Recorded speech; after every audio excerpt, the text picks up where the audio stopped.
Welcome back to the channel, everyone. I am Ben, and today I'm going to be looking at a 2005 Gibson SG Classic as part of my ongoing SG series. Let's get into it.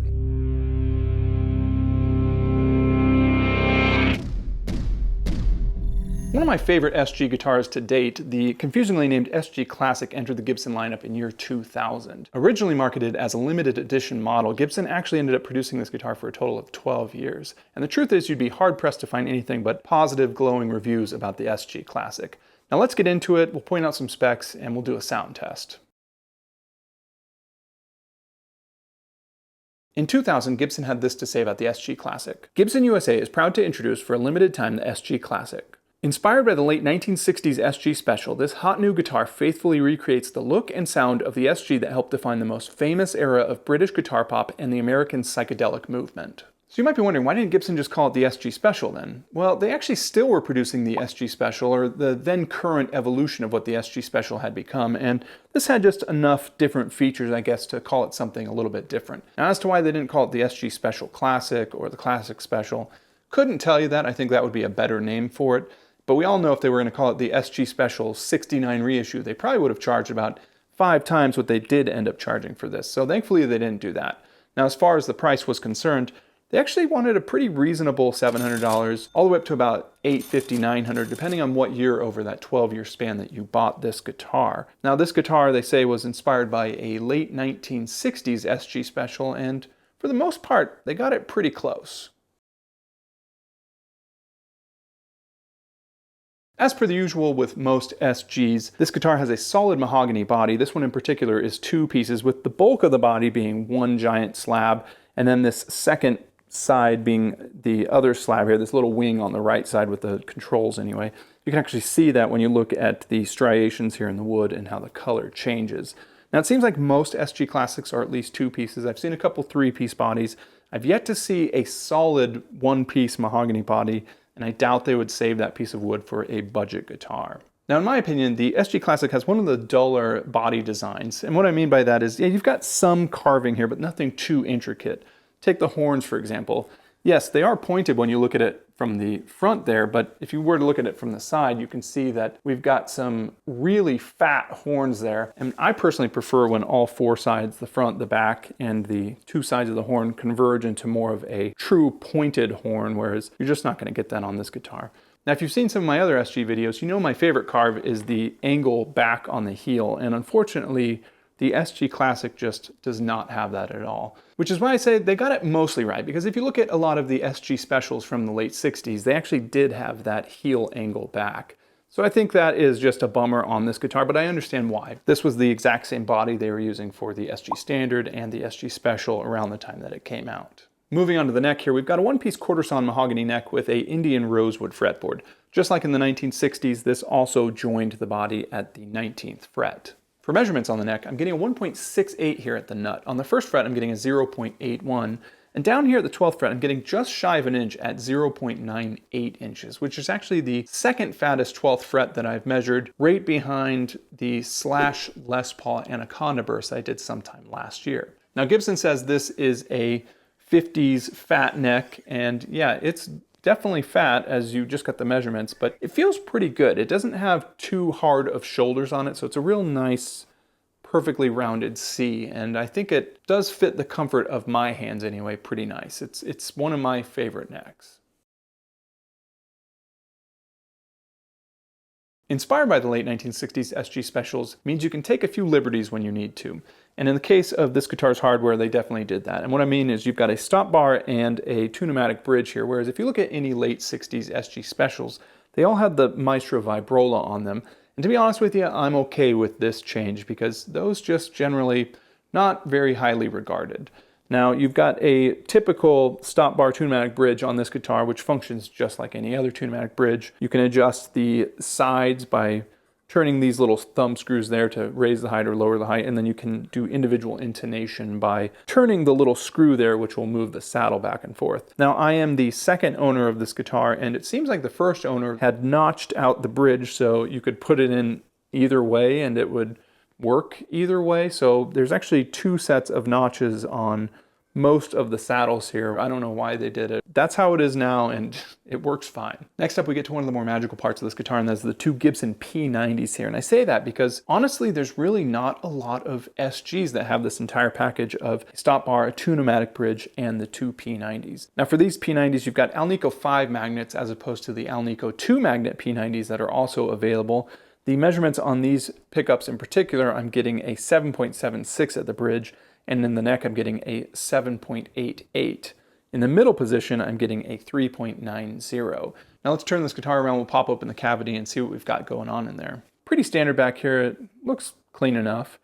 I wonder what these green marks are on this pot. Hey, you can see those cheapo ceramic caps in there, but yeah, everything is bone stock in here and seems in order. Moving back to the front side here, we've got 22 frets here. These are measuring at about 52 thousandths, which is a little bit higher than I normally measure, but honestly, they play just fine. Just beyond the frets, our next piece of hardware is the truss rod. You can see it buried underneath that truss rod cover there. It looks pretty clean. And then moving up, we get to another difference between this guitar and its late 60s counterpart, and that is this guitar has the Kluson style tuners, whereas originally the guitar had the 3-on-a-plate tuners. And just in case you're curious, these tuners I'm measuring at 14:1 ratio, which is pretty good for fine tuning. We start down here at the bottom, we've got these black top hat knobs with the silver disc inserts that say volume and tone. Now technically, if they wanted to be a little bit more accurate, they could have put the black witch hat knobs on the guitar, which would have matched the late 60s SG Special, but I suppose you could always buy those for a couple bucks and add them yourself if you wanted to complete that authentic look. Now another mainstay of the late 60s SGs was the larger pickguard here, and of course we've got that here. This is a 5-ply black, white, black pickguard, but that does complete the look as designed. Now I think one of the big selling points of the SG Classic, and true to the late 60s SG Specials, was the inclusion of binding on the neck, which when this guitar came out, which was in 2000, the SG Specials had long done away with any sort of binding, and that was generally reserved for the SG Standards of the time. Well, it is actually on this guitar as well, and that is vintage accurate. I personally am a big fan of binding on the neck, but I also know that there is a large sect of people that prefer the stripped down basic nature of the SG Specials, and unfortunately this is obviously not going to satisfy those people, but for me,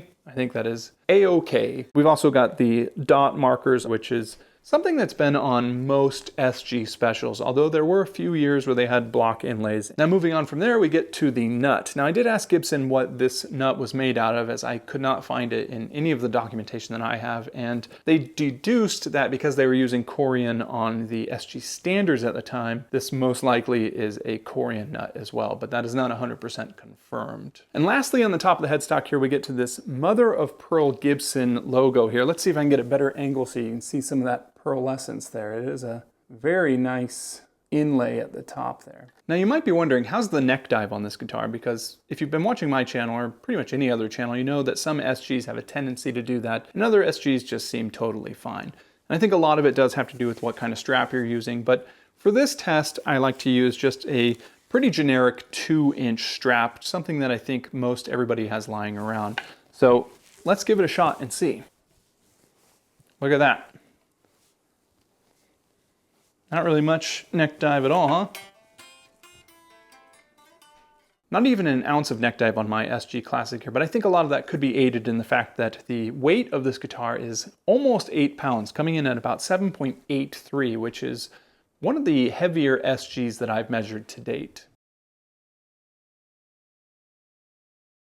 Let's get into the sound test here. We'll see how these P90s sound. I will put all of my settings here for the pickup selectors or the volume and tone knobs there in a little graph on the side so you can compare and follow along with how I've got these set. Now just for S's and G's, I'm actually going to play the exact same songs with the exact same volume and tone settings that I used on this video right here, which was my review of the Series 1 and Series 2 $1,000 1959 Gibson Collector's Edition humbuckers. So that'll be pretty fun, I think, to see how the relatively inexpensive P90s compare to those kind of crazy priced humbuckers. Now, if this is your first time watching one of my reviews and sound tests, the pedals I use for every single sound test are the Wampler Tumnus pedal or the Tube Screamer pedal, and I'll put little icons for those on my review as well. If the sound is clean, that's just the guitar going into the amp, and occasionally I'll add reverb or delay in my DAW just to bump the track up a notch at my discretion. All right, let's get into it.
Well, there you have it, guys. That is the sound test of the 2005 SG Classic with these P90s. One of my favorite pickups that Gibson has ever made. I think that they have just such an iconic sound, and it's no wonder that you find them all throughout guitar rock history, you know, whether it's Carlos Santana or Pete Townsend or Tony Iommi. They just have a remarkable simplicity to them, but a lot of bite. And I know that Gibson's come out with some new sort of like coil tapping options on their modern guitars that are supposed to mimic the P90 sound. But in my opinion, you just go straight for the real thing if you want that sound. Now, as far as the guitar itself, I hope you guys got something out of it. It's, again, like I said, one of my favorite guitars. I've been wanting a P90 SG for quite some time, so when I stumbled across this a couple years ago, I had to get it because also it's in like pretty stunning condition for a nearly 20-year-old guitar anyway. All right, well, that's all I got for you guys today. If you have any comments, please leave them below. I'll put a lot of information in the description in case you want to look up more information on the SG Classic as well as the Gibson P90 pickups. I appreciate you guys taking your time to watch this video. If you like content like this, consider clicking the like button, or even better yet, consider subscribing. I really appreciate that. All right, I will talk to you guys next time.